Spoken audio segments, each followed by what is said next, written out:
ঈদ উপলক্ষে আজ থেকে রাজধানীতে শুরু হয়েছে কোরবানির পশুর হাট। ক্রেতা বিক্রেতার উপস্থিতি বাড়ার সঙ্গে সঙ্গে বাড়ছে বেচা কেনাও।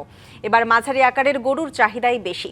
ঈদকে সামনে রেখে অপপ্রচার, জাল টাকা ও অজ্ঞান পার্টির তৎপরতা ঠেকাতে মাঠে রয়েছে আইনশৃঙ্খলা বাহিনী। সকাল থেকে গভীর রাত পর্যন্ত চলছে বেচাকেনা। কেউ পরিবারের সামর্থ্য অনুযায়ী কিনছেন পছন্দের পশু, আবার কেউ অতিরিক্ত দামের কারণে ঘুরছেন এক হাট থেকে আরেক হাটে। ক্রেতাদের দাবি, হাটের পশু সরবরাহ পর্যাপ্ত থাকলেও দাম তুলনামূলক বেশি। বিশেষ করে মাঝারি আকারের গরুর দাম সাধারণ ক্রেতাদের নাগালের বাইরে চলে যাচ্ছে বলেও অভিযোগ তাদের। স্বল্প আয়ের মানুষ আমাদের স্বল্প দামের গরু আমরা দেখতে আসছি।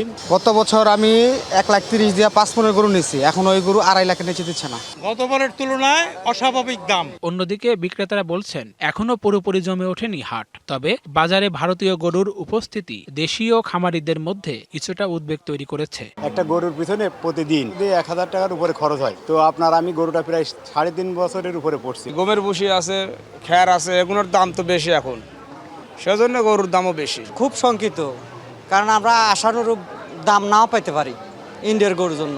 দেশীয় খামারিরা ঈদ আসবে, সাথে ক্যাশব্যাকও আসবে। নিজের বা প্রিয়জনের জন্য কেনাকাটায় এবারও নগদ পেমেন্টে পাচ্ছেন দারুণ ক্যাশব্যাক। তাই যাই কিনুন, পেমেন্ট করুন নগদে।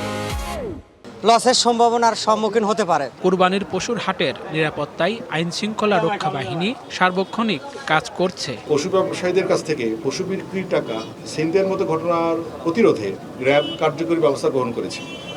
এই পরিস্থিতি মোকাবেলায় তাদের নিরাপত্তা চৌকির সংখ্যা এবং টহল সংখ্যা বৃদ্ধি করা হয়েছে। কোরবানির পশুর হাটে ক্রেতাদের ভোগান্তি রোধে কন্ট্রোল রুম এবং ওয়াচ টাওয়ার স্থাপন করা হয়েছে। এছাড়াও প্রাণী সম্পদ অধিদপ্তরের পক্ষ থেকে হাটে রাখা হয়েছে জরুরি চিকিৎসা সেবা। Tanvir Suman, DBC news, Dhaka.